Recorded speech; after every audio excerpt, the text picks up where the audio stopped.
You're not one of those diet nutrition people who's just got the awesome genes and they're skinny and they just like... No, I'm a size 8.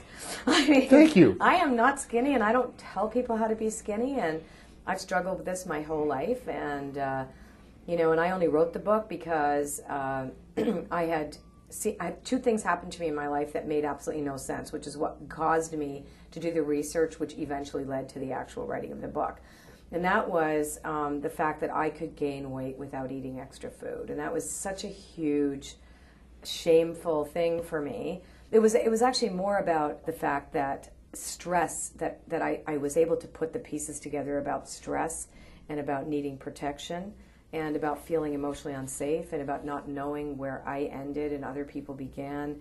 All of those components of being really emotionally sensitive to the environment were things that no diet books ever talk about.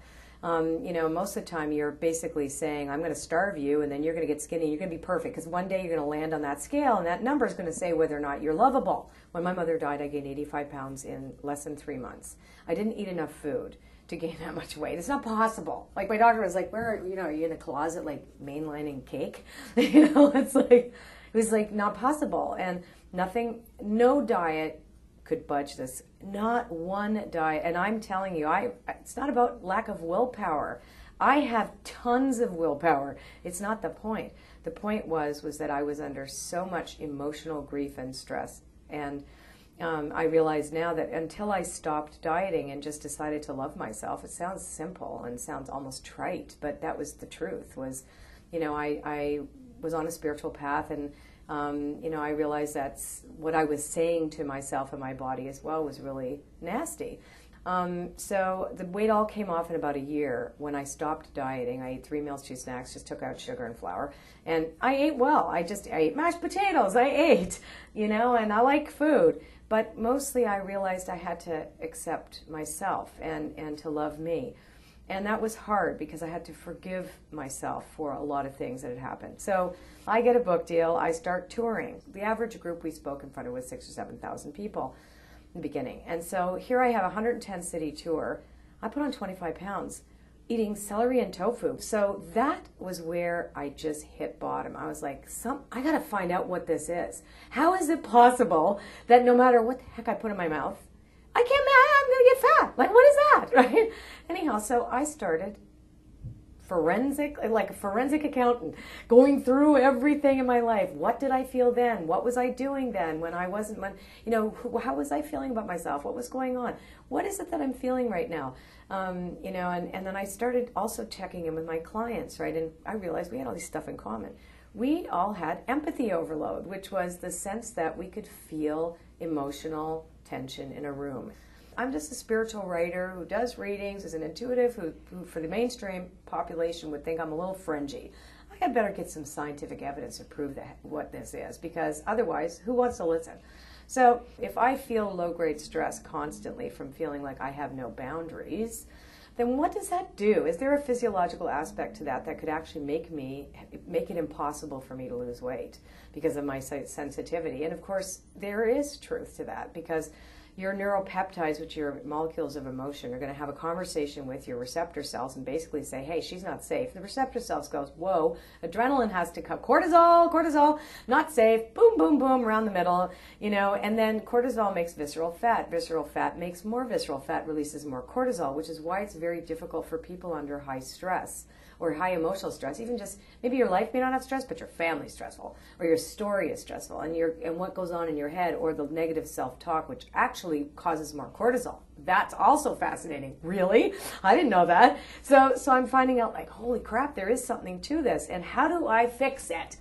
So I went to this health food store, and the guy said, you know, really what would be good for you to calm you down, because I'm so hyper, how about taking this Himalayan salt bath? And I thought, oh, that's great, because my mom had always said to me that whenever we were by the ocean, I would change somehow.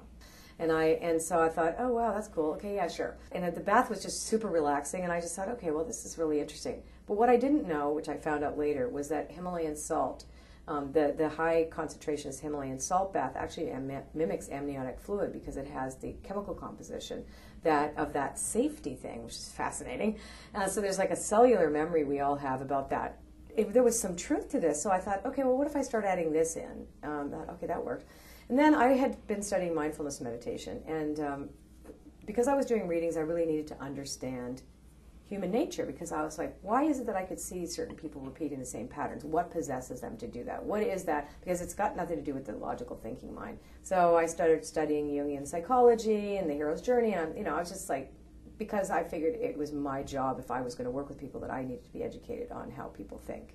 The book before this was called The Map, and I had workshopped this process that I had created called the Envision process, which was, in a nutshell, a combination of mindfulness meditation, the hero's journey as seen through the eyes of an observer, as opposed to looking at your own archetypal personalities, personas. Instead of navel-gazing, we look outward. I thought, what if that person had access to the dreaming mind awake?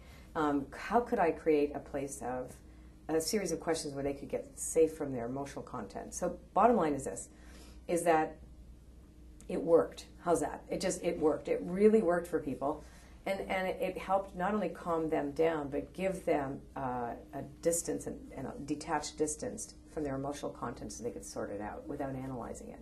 So it was never supposed to have anything to do with weight loss or weight release. But when I combined all these things together for myself, took out sugar flour again for about 8 weeks, and then started reading a book on brain plasticity too, because I'm a science geek, even though I'm nothing to do with science. So I'm like, oh my God, if we did this for 8 weeks, if we did this over and over again, if we do this, then we're actually creating this virtual environment that can change the way we think, the way our minds are. Therefore, it will change us.